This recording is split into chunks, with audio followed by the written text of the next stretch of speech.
Hello everyone. तो आज की वीडियो में मैं आप सभी को 34 साइज कटोरी ब्लाउज की कटिंग बताऊंगी।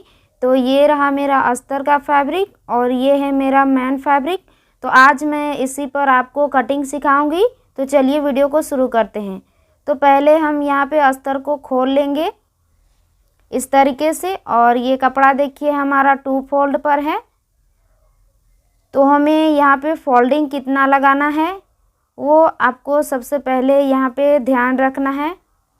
तो अपना चेस्ट के अकॉर्डिंग यहाँ पे आपको चेस्ट जितना उसको 4 से डिवाइड कर देना है, 4 भागों में बांट देना है। जैसे कि हमारा चेस्ट है 34, सीना है 34 इंच, तो उसको हम 4 भागों में बांटेंगे तो हमारा आएगा 8.5 इंच। उसमें से हम 2 इंच मार्जिन यहाँ पे ऐड करेंगे, तो हम यहाँ पे 10.5 इंच का फोल्डिंग लगाएंगे।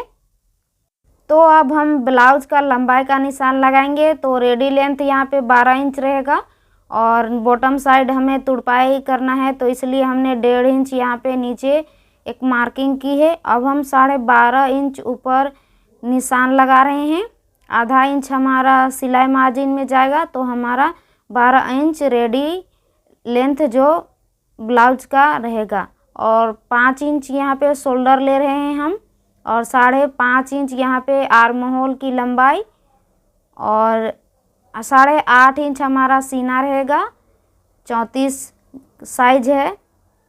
और 2 इंच हम यहाँ पे मार्जिन ले रहे हैं। आर्म होल की गोलाई हम बैक साइड 1.5 इंच पर लगा रहे हैं, और इस तरीके से हम आर्म होल की गोलाई दे देंगे। थोड़ा सा मार्किंग को हम नीचे डाउन कर देंगे। अब हम कमर की गोलाई का निशान लगाएंगे। तो 7.5 इंच पर एक निशान लगाएंगे, 1 इंच टक्स के लिए, और 2 इंच हमारा मार्जिन रहेगा। कमर हमारा 30 इंच है, और इस तरीके से हम मार्किंग कर देंगे।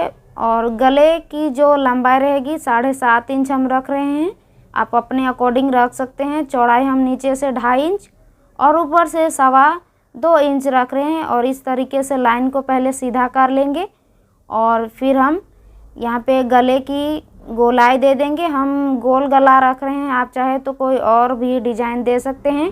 और बैक पार्ट की हम यहाँ पे कटिंग कर ले रहे हैं।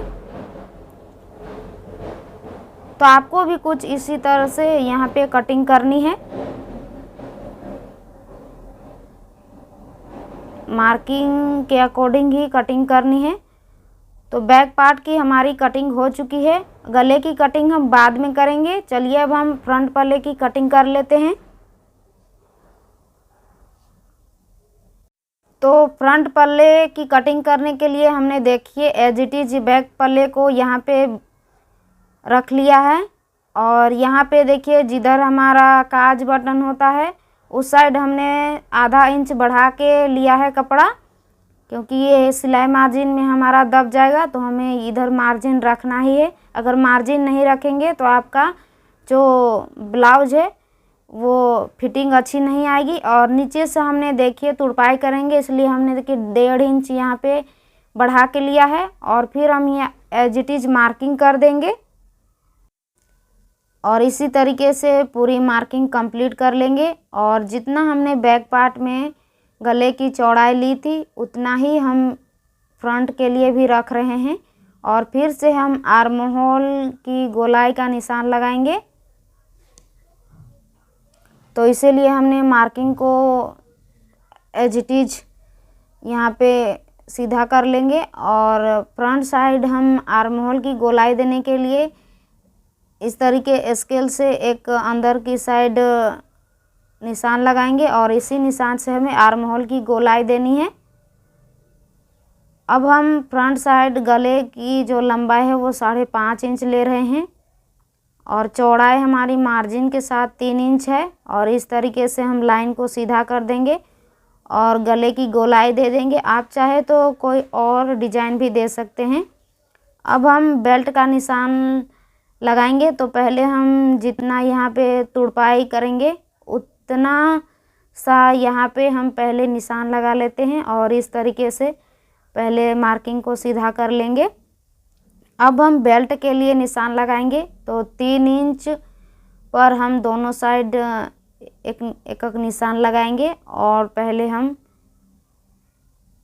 और इधर साइड हम 1.25 इंच पर एक निशान लगाएंगे और पहले 3 इंच वाला जो निशान है उसको पहले सीधा कर लेते हैं स्केल से, और इस तरीके से नीचे वाले लाइन को इस लाइन से मिला देंगे। तो ये हमारी कटोरी की शेप में आ गई। और अब हम कटोरी का निशान लगाएंगे तो मार्जिन के साथ हमने 6 इंच पर यहाँ पे निशान लगाया है और लाइन को इस तरीके से सीधा कर देंगे। कटोरी हमारी 5.5 इंच के है और गले की साइड से कटोरी के लिए 1 इंच पर मार्क करेंगे और आर्म होल की साइड से हम 1.5 इंच पर यहाँ पे मार्क कर रहे हैं और इस तरीके से हम कटोरी का शेप दे देंगे। तो हमारी फ्रंट पार्ट की भी मार्किंग अच्छे से हो चुकी है। चलिए अब हम इसकी कटिंग करते हैं।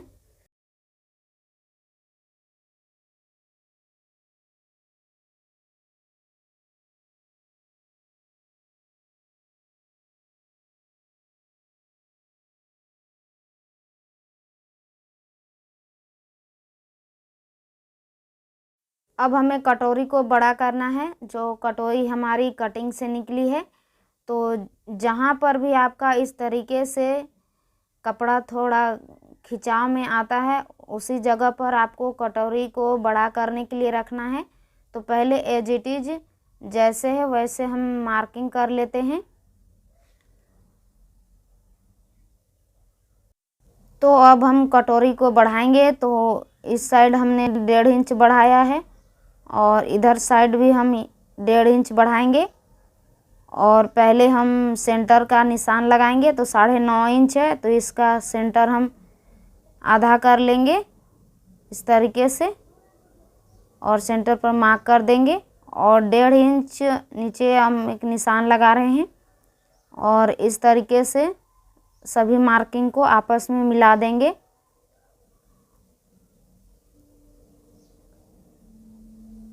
और इधर साइड हमने पहले ही मार्जिन लिया है तो हम मार्जिन नहीं लेंगे और इस तरीके से मिला देंगे और इधर हाफ इंच मार्जिन रखते हुए इस तरीके से हम मार्किंग कर देंगे। और कटोरी की मार्किंग हमारी कंप्लीट हो चुकी है। अब इसकी हम कटिंग करेंगे।